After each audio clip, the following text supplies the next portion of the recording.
Hey folks, welcome to the Clear Creek Cab Mini Farm. So today we're going to do our 600-hour service on my little John Deere 1025R. As you probably know, any of you folks that have the John Deere 1025s, you know that you're supposed to do the transmission fluid change, hydraulic fluid change, every 200 hours. So I've done it at 200. Actually, it was done at 50 at the dealership. I did it at 200, and then I did it at 400. And now we're just doing the 600-hour service as well. Now, in the past, at the 200 and the 400-hour service, I went ahead and just dropped the backhoe and climbed up underneath the tractor and did not take the left rear wheel off. Everybody that I've seen out here on the internet and YouTube says, oh, well, you can do it without taking the wheel off or whatever. Well, I've done it twice, and it's a pain in the butt. So now, today, what I'm going to try is to take the wheel off and do it that way and see why everybody makes such a big deal about taking the wheel off. Now, I know these wheels are heavy, there's no question. They're calcium chloride filled, so you could probably end up with like 80 pounds of fill in the tire, as well as the weight of the tire itself, which is probably at least 20 or 30 pounds. So you're looking at 100 pounds or more of tire on there. I'm hoping that I should be able to jack it up, get it on a jack stand, and be able to get it to the point that I can just slide it off and slide it on. We'll see how difficult it is. But first, let's go dump the backhoe on my BX expanded dolly. I've already taken the front loader off, and let's get this project started. I don't know if you can hear the rain on the roof in the barn, but it's pouring like crazy. Absolutely going crazy out there today. Perfect day to do this kind of service.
Well, that was easy getting it off.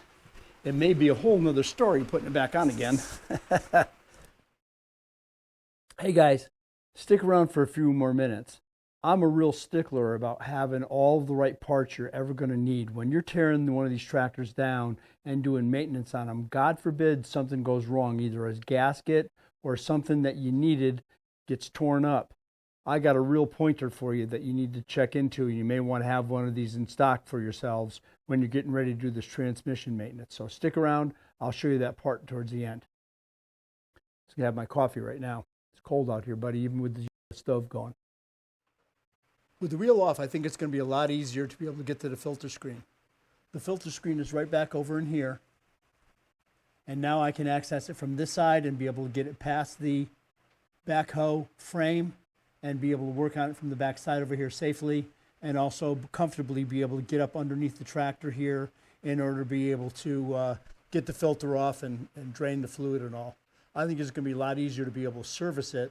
You've got a lot more room than when you're trying to do it with the wheel on, and if you've got the backhoe frame in there. You know, maybe without the backhoe frame, it would be, you know, a lot easier to do it with the wheel on. But with this backhoe frame, that takes up an awful lot of space over here and really makes it tight for you. I like the way that that little stick went right through that. Isn't that something? Couldn't happen again in a million years. Huh. Boy, did I luck out. If I had put that jack stand just 1/4 of an inch further in this way, I would have never been able to put my huge drain pan in there. So I was able to now just be able to squeak this right in past the jack stand.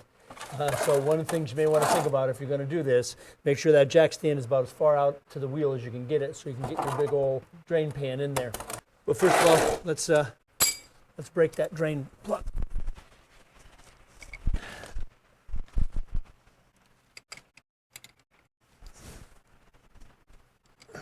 Easy enough. Now comes the fun. Get to be able to get hydraulic fluid all over yourself. It's so much fun. The fun of owning a tractor.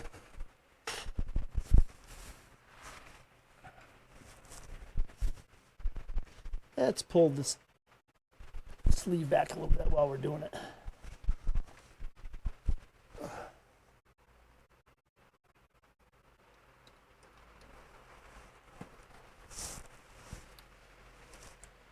And there she goes.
Wow, a huge difference in the amount of room that you've got to be able to do this now.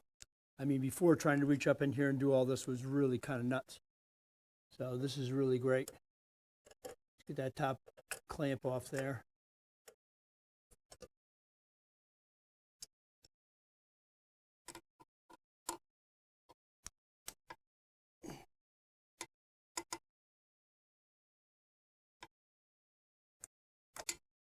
Wow, so much easier. Unbelievable.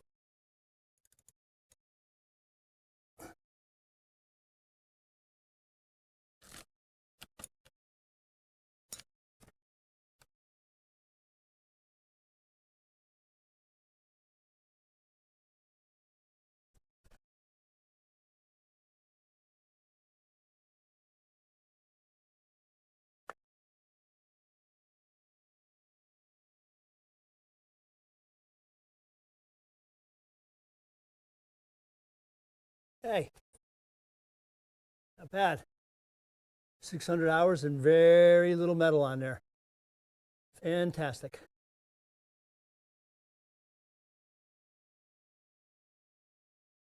I don't know about you guys, but I hate these clamps. These are the worst things in the world to try to get off, especially in tight situations like this. I fully intend on taking the wheel off from now on whenever I'm going to get ready to do this change out. I think it's so much easier. So I've gone ahead and used some standard old hose clamps that just thread on with the little 5/16 nut driver. It's the way to go.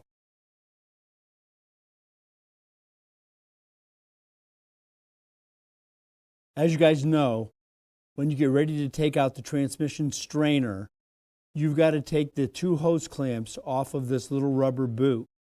And then you need to wiggle that boot back and forth in order to pull that up off of the lower part of the strainer from the pump tube up on the upper end.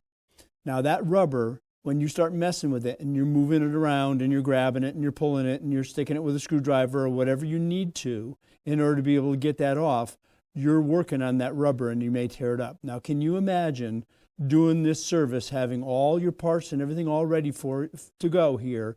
You've got your fluid, you've got your filters, you've got everything you need, and then all of a sudden you end up with a hole in this rubber boot? Suggest you get one, buddies. I've got a link down below for you to be able to get one of these from greenparts.com. Basically, it's only about $25. You can get that and order in your filter at the same time, get it over $50, and then at that point you get free shipping. So just a thought, you may want to do it. I've ordered one and I'm going to keep one in stock.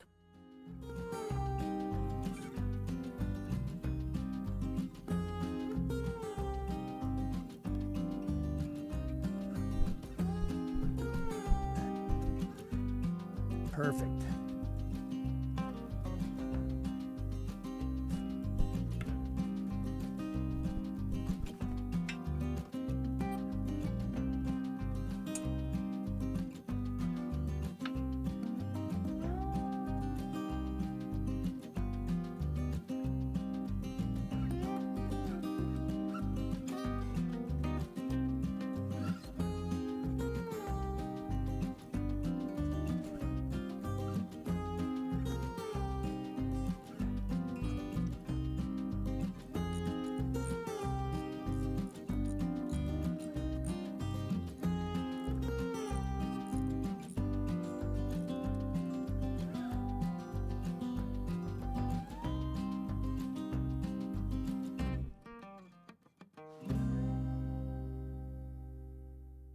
Let's see how difficult it is to put the wheel back on. I think that's probably the big reason why most guys don't want to do it this way. They probably have to struggle with the wheel, but let's see how tough it is.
Well, it's not that bad.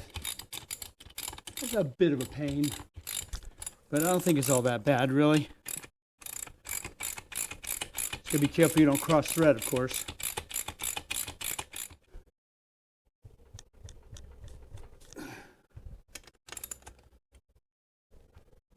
Okay, that's it. Hope you liked today's video, folks. Maybe you'll find it helpful. I think it's definitely worthwhile taking the wheel off in order to be able to change out that filter screen and get all the fluid and everything out of here. It's just a lot more room to work on it, especially if you've got the frame for the backhoe. I also like the idea that I put the 2 new hose clamps on there. I think that's going to help out a lot when you get ready to do this in the future. I'll keep the old ones just in case. I know they make special tools for those. Maybe I'll get one of those someday and we can put them back on again. But right now, this is going to work out fine. So hope you liked the video. Please subscribe to the channel. When you get a chance, give the video a thumbs up. And God bless you till the next time we see you. Be careful out there on your tractors, guys.